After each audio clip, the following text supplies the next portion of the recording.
जय हिंद साथियों। स्वागत है आपका आपके अपने परिवार भारतवर्ष क्लासेस में। तो बच्चा आप सभी जान रहे हो 6 जुलाई 2024 को क्लास 7 का हिंदी का वीकली टेस्ट लिया जाएगा और इस वीडियो में हम आपके हिंदी में आने वाले very very very important questions को देखने वाले हैं। तो चलिए बच्चे स्टार्ट करते हैं। आप सभी भारतवर्ष क्लासेस पर नए हो तो सब्सक्राइब जरूर कीजिएगा और वीडियो को जल्दी से लाइक कर दीजिए। इसके पहले मैंने इसका सेट 1 प्रोवाइड कर दिया है ऑलरेडी, उसमें बहुत ही ज़्यादा इंपॉर्टेंट क्वेश्चंस हैं। उस सेट को यदि आपने नहीं देखा है तो उसे आप देख लीजिए। तो पहला प्रश्न बहुत ही शानदार तरीके से है। पहला प्रश्न कहता है चाहता हूँ कविता के कवि कौन है। यहाँ पर आपको कविता के कवि बताना है।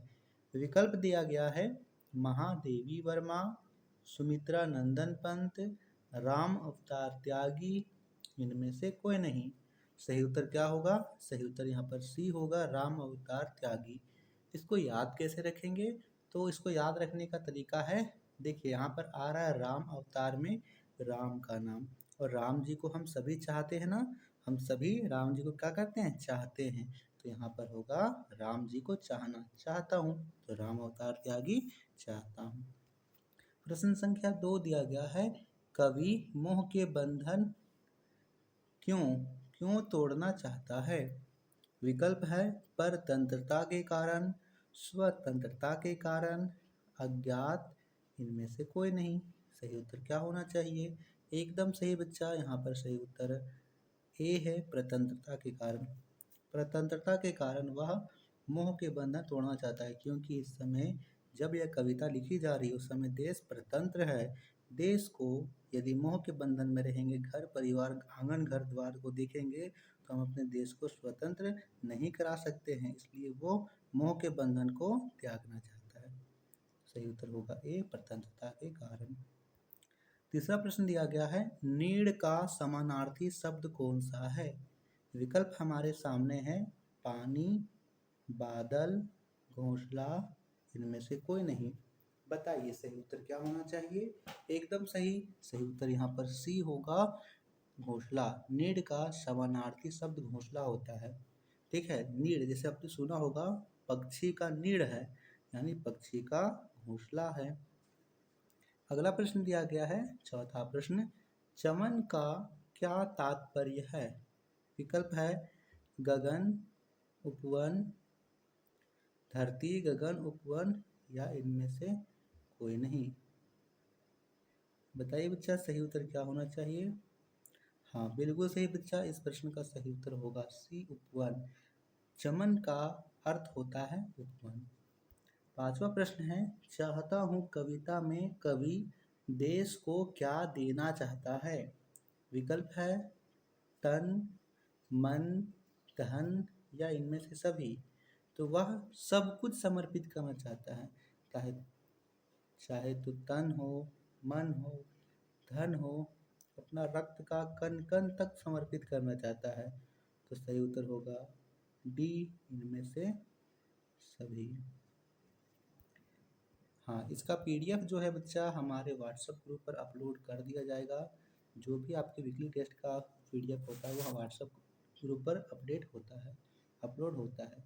व्हाट्सएप ग्रुप का लिंक डिस्क्रिप्शन में है, आप जल्दी से ज्वाइन कर लीजिए। ऑलरेडी इसमें बहुत सारे मेंबर्स पहले ही से जुड़ गए हैं और यहाँ पर सीट भी लिमिट है। यदि व्हाट्सएप पर 1 के यहाँ पर हो गए, 1 के मेंबर्स हो गए, उसके बाद से आप नहीं जुड़ पाओगे, तो आप जल्दी से जाकर के अभी ही ज्वाइन कर लीजिए व्हाट्सएप ग्रुप को।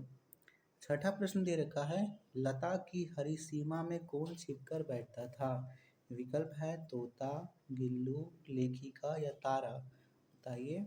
तो लता की सातवां प्रश्न यहाँ पर दिया गया है काक भुसुंडी का क्या अर्थ होता है। लेखिका ने गिल्लू पाठ में काक भुसुंडी शब्द का जिक्र किया है, तो काक भुसुंडी का अर्थ क्या होता है।